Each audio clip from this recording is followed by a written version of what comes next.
Thank you. I'm really pleased to introduce our next speaker. He has been a great friend to New Hampshire Republican Party. He has been a great friend to me, a strong conservative. He's been serving in the U.S. House of Representatives since 2003, representing Iowa's 4th District. And he knows as better than almost anybody else out there how important it is for us to preserve that first in the nation cutout process that we have so that the candidates can come into some of these smaller states and be heard and be seen and have a chance to get their message out there regardless of what their bank account or their name ID might be. They do it in the caucus process in Iowa, and then of course it comes here for our primary. Please give a warm Granite State welcome to Representative Steve King.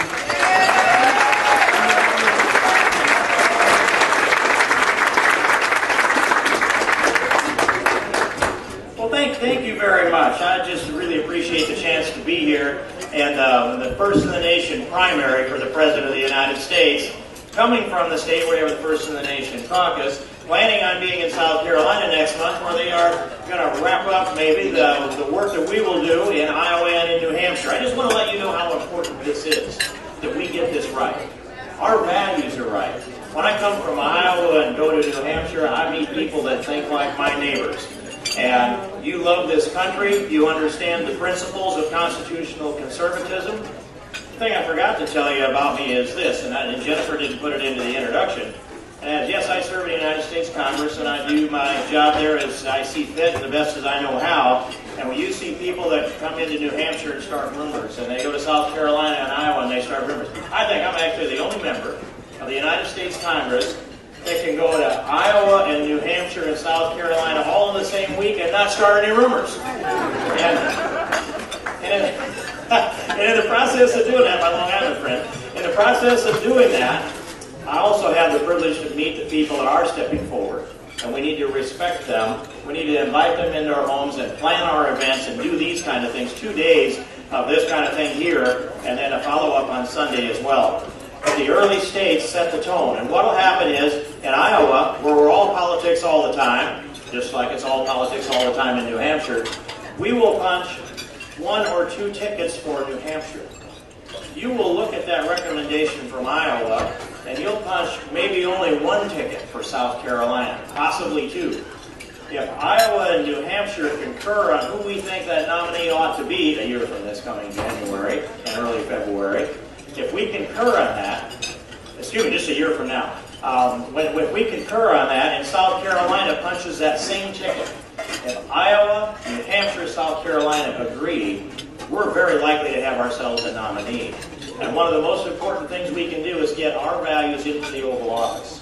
As I watch these presidential candidates, I can tell you that they can see themselves standing behind the podium with the Great Seal of the United States as president. They haven't selected their platform yet.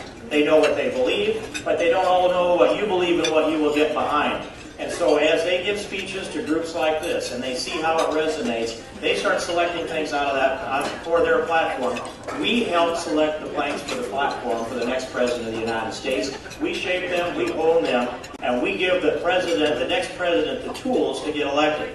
So here's a couple suggestions for a full spectrum constitutional conservatism, and I hope we're in there. One is a plan to defeat the ideology of radical Islam globally.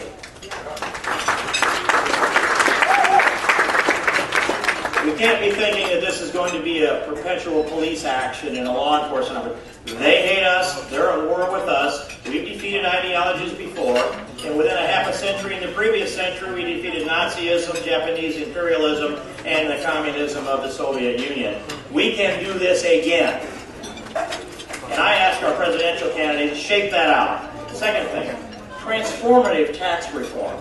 The kind that actually stimulates our economy and reaches into those 93 million Americans of working age who are not in the workforce because we have 80 different means-tested welfare systems out there, essentially bribing them not to work.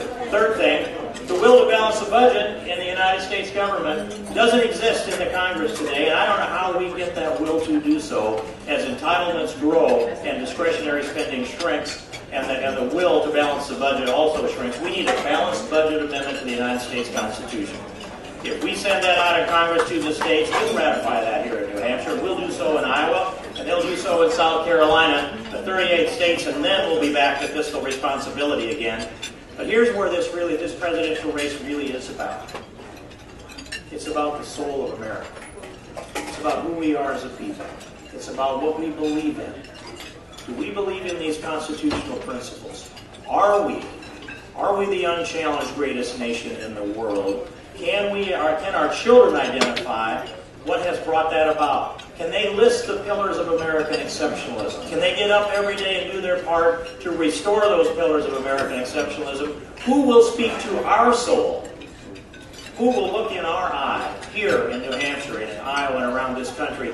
Who can look into the eye of the camera as President of the United States in the Oval Office as Ronald Reagan did and speak to our soul?